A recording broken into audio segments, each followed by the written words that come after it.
The Boys season 4 just ended, and this might be the craziest season we've had yet. From the start, I knew it would be crazy when we got all these new characters introduced, mainly with Sage and Firecracker is just doing all these shenanigans for Homelander. But besides the new characters, we also had so many crazy moments throughout the season, like the Tech Night Party, Homelander going back to his childhood lab, which was pretty insane, and the actor for Homelander, Anthony Starr, doesn't at least get a nomination for his performance. I will be very disappointed because this feels like the best performance Anthony Starr has given for Homelander throughout all the season. Then we had the Deep being the Deep, which was just crazy, and I'm not gonna spoil it yet, but there was a very funny moment in the new episode that was just amazing. And to finally having Butcher talking to himself throughout the whole entire season. But the ending for season 4 of The Boys was next level. If you haven't already watched the last episode, go watch it right now because I'm going to go into spoilers, breaking down the ending of this episode and giving my thoughts on what happened and what's going to happen in the next season of The Boys. So spoilers ahead. First off, this episode is all about protecting the president for most of the time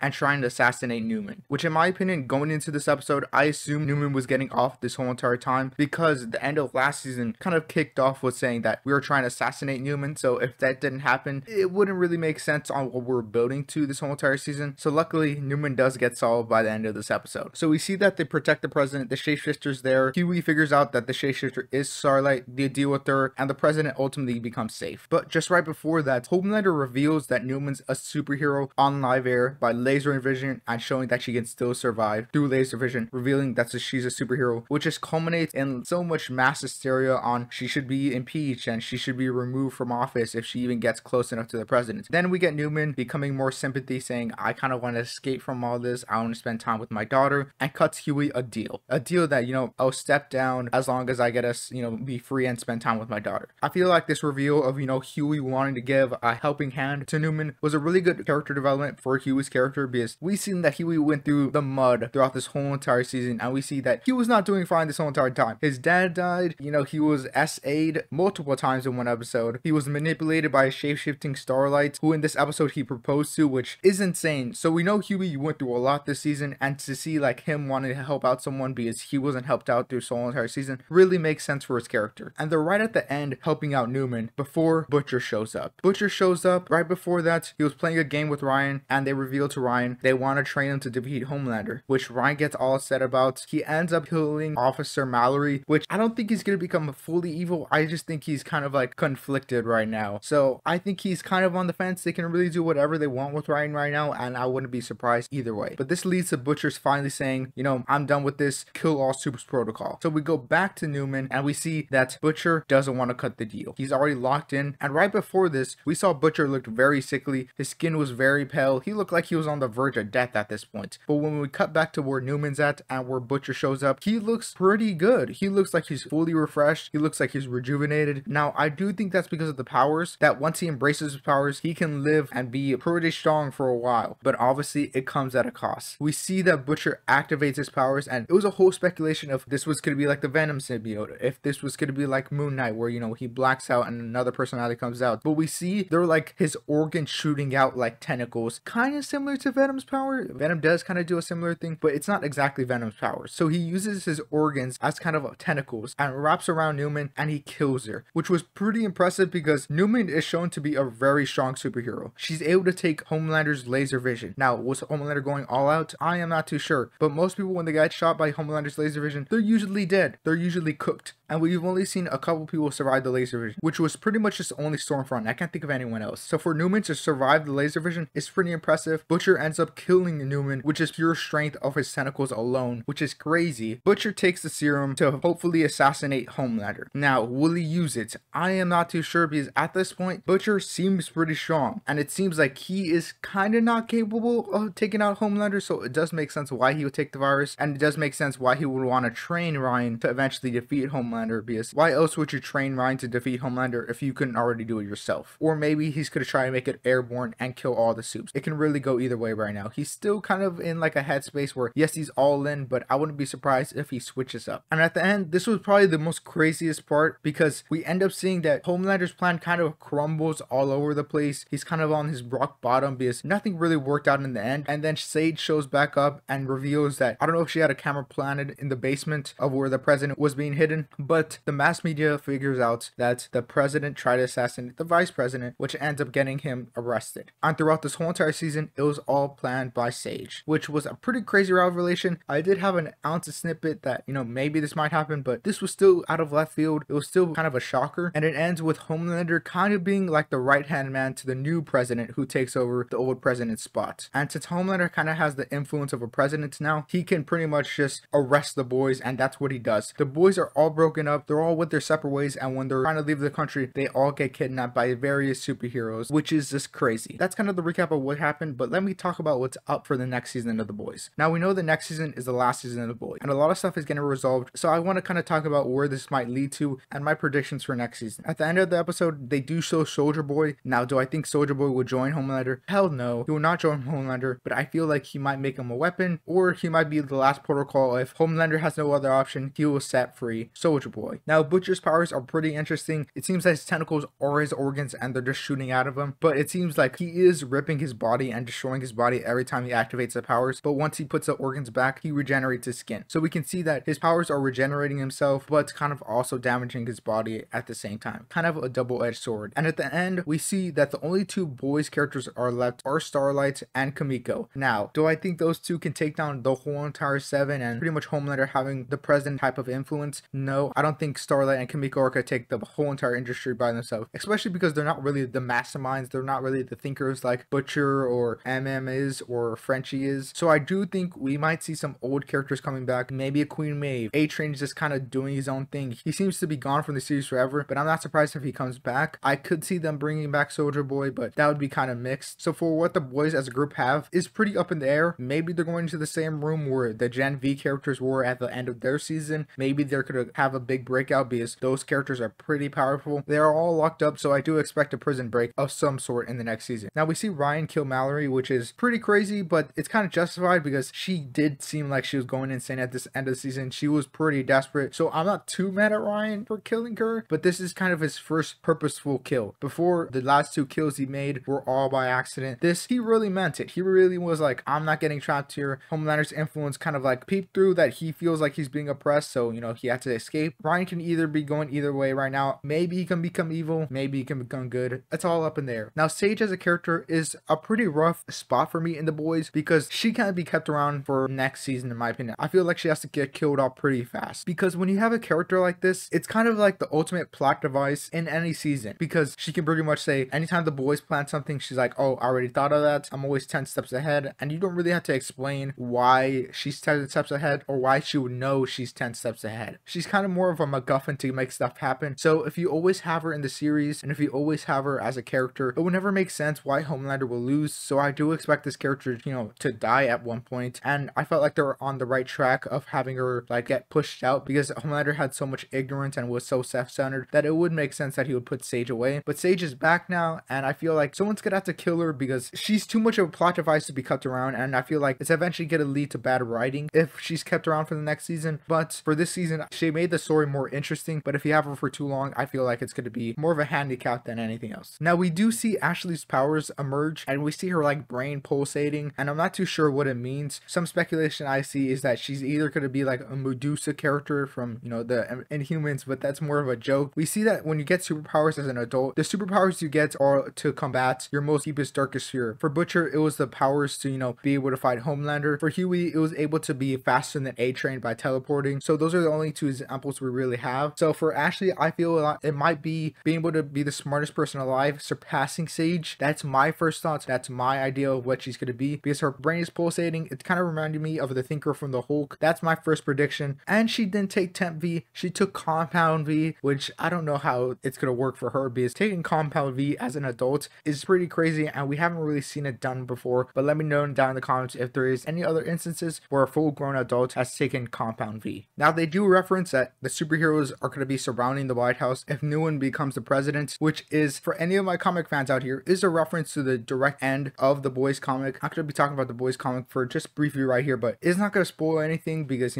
this show has weird far off from the comic, and it's never gonna end like how it does in the comic. So pretty much how in the comic, at the end, all the superheroes surround the White House, and pretty much the whole entire military comes around and, you know, just nukes the whole entire superheroes in one spot and just kills them all. And, you know, superheroes are erased from, you know, the world, which I don't think will happen, but it is a reference to the comic. I don't know if they could really take that idea seriously, but maybe they might have something similar where the ultimate showdown will be at the White House. Now, there was a lot of people talking about and predicting that Homelander will eventually become president. I can still see that happening. Right now, he does have the influence over president. He can literally ask the president to do whatever he wants because he's kind of under his foot right now. He kind of has full control over the president right now. So at this point, he really is the president, except for, you know, just actually having the title of president. But I wouldn't be surprised if, you know, there's a time skip or something like that, and, you know, we get Homelander running for president, and it would be interesting because I feel like Homelander would win because, you know, it's Homelander, and, you know, he's kind of like the Superman of this universe from everyone who doesn't know him personally. Also, we had so many good scenes of the Deep recently in this new episode. My favorite one was like, I take responsibility for all racism. And I do like the moment where he scares the employee so much that, you know, he says like, you're the best superhero. And the whole moment of Black Noir and the Deep killing all of Ottawa's like employees, I'm pretty sure there's only like 25% left of the company left in that place. So I don't know what's gonna happen to them. I did like how they brought back Other Ashley because, you know, Other Ashley was like pretty much gone this whole entire season. I didn't see her for mainly this whole entire season until the last episode, and, you know, she fortunately died in the last episode, which was pretty sad because I did kind of like Other Ashley. I thought she was a funny idea. But that's pretty much all my prediction for The Boys and my kind of thoughts on the season. So far, this is my favorite last episode from The Boys throughout all the seasons. The only one that's really competing with this for me is season 1. I found its last episode pretty amazing, but I feel like this really had the best last episode and had the best conclusion to a season. Let me know down in the comments what you guys think. Do you agree with me? Is this the best season finale throughout all the seasons? For you, it might be season 1 or maybe season 2. I'm not really big on season 3's finale, but I do love this new season 4 finale. Let me know your guys' predictions on next season down in the comments. I hope to see you guys next time. I hope you guys enjoyed this video. Make sure to like and subscribe, and I'll see you next time. Later, hater. Peace.